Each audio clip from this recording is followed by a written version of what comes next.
कढई तापायला आल्या, थोडंसं तेल घालायचं. त्याच्यानंतर त्यात मोहरी, जिरे, कढीलिंब, मिरच्या, कांदा, बीन्स, कॅरेट,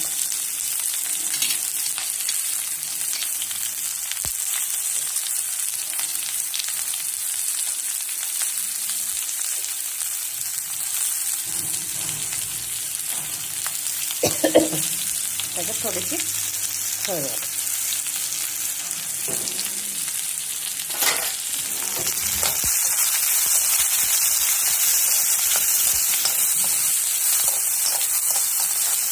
त्याबरोबर ओट्स एक वाटी घाला. प्लेन ओट्स, म्हणजे मी काय मसाला ओट्स वगैरे काय घेतलेली नाही, प्लेन ओट्स. सगळं असं व्यवस्थित छान भाजून 2 मिनटं.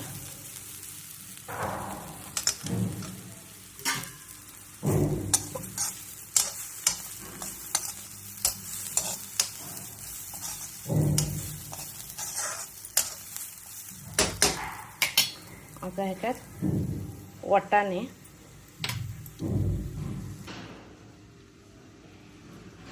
मीठ, हिरवी मिरची घातल्या तरी पण थोडंसं लाल तिखट घालायचं.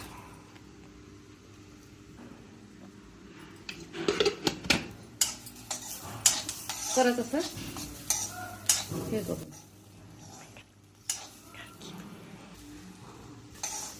आता काय करायचं, त्याच्यात गरम पाणी घालायचं.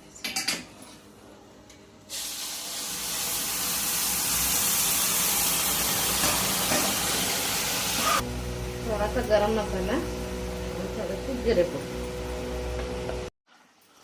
आता गॅस बंद करते.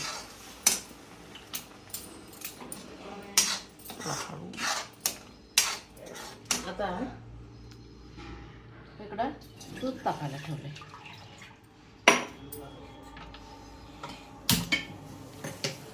आणि आता स्वीट ओट्स करण्यासाठी 1 वाटी ओट्स आणि हे ड्रायफ्रूट्स घेतले. असे ड्रायफ्रूट बारीक चिरून घेते. सतत एक छोट्याशी एवढी वाटी गुळ मी घातला. मी कुणाला साखर आवडते साखर घालायची, मी गुळ घातला. आता हे बंद झालं आहे, गॅस बंद केला मी. खारा तिखट ओट्स खाण्यासाठी तयार आहे. थोडंसं गार होते तोपर्यंत दूध गरम झालं, दुधात गुळ घातला आहे. ते सगळे ड्रायफ्रूट्स मी बारीक करून घेतले.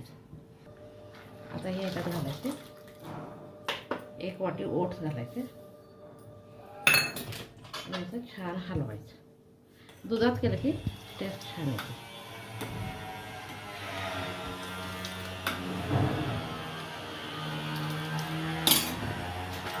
चांगली टेस्ट येण्यासाठी म्हणून बदाम पावडर MT.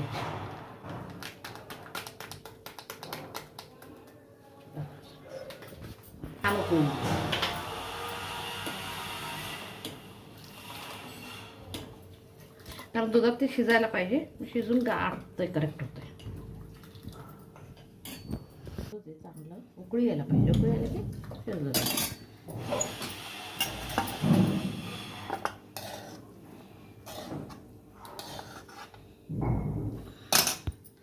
आता ह्याच्यात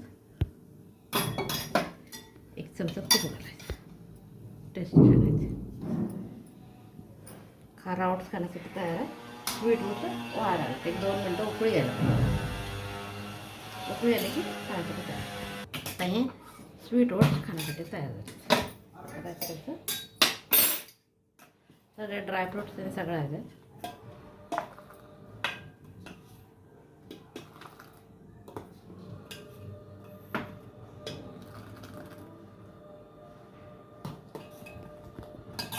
खाण्यासाठी तयार झाले. आता ह्याच्यातून थोडंसं तूप सोडायचं.